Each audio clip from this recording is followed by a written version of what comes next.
Maintenant, assistons à cette réunion des catacombes où nos deux petits amis, nos frères de jadis, nous ont menés, serrés les uns contre les autres, car il n'y a pas beaucoup de place dans cette sorte de cave. Les assistants prient et chantent à voix unie.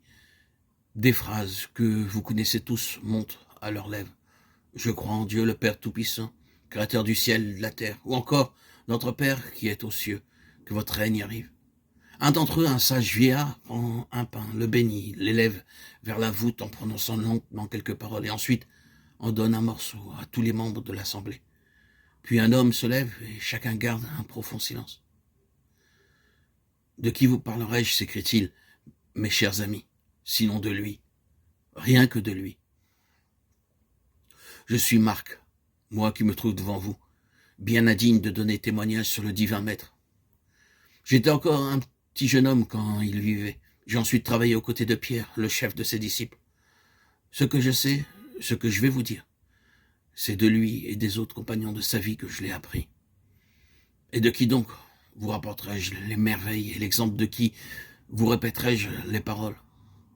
Vous le savez tous, d'un homme comme vous et moi, d'un homme qui a vécu, que nous avons pu connaître, et qui est mort, comme nous mourrons tous. Mais cet homme était Dieu, le vrai Dieu, le Fils de Dieu. Quel prodigieux mystère!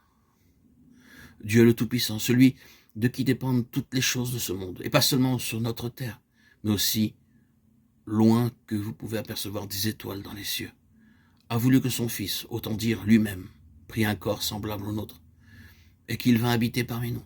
Pourquoi donc? Pour qu'enfin les hommes entendent prononcer par une voix humaine les paroles qui leur serviraient à jamais de leçon, pour qu'ils comprennent comment ils doivent vivre,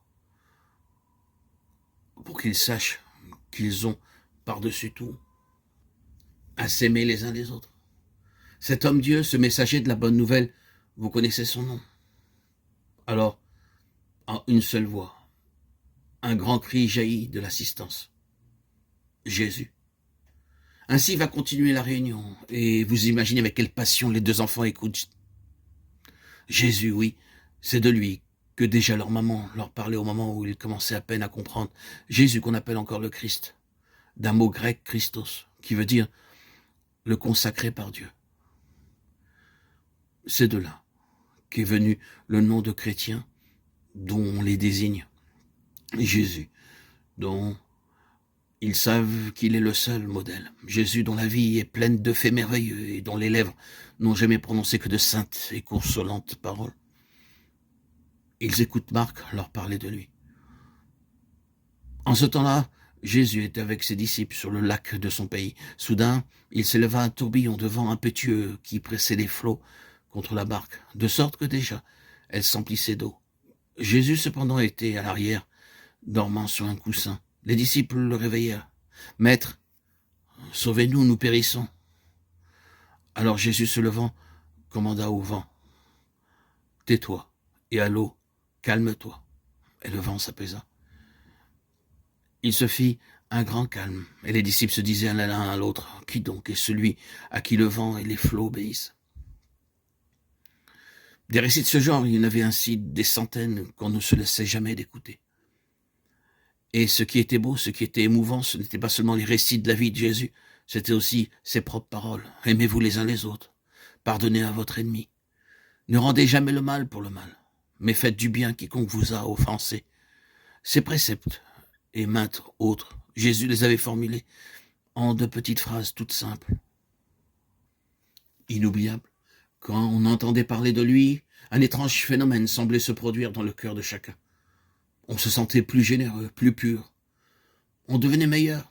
C'était comme si une chaleur pénétrait jusqu'au fond de l'âme, si douce, si extraordinaire, qu'on avait envie de le garder toujours en soi.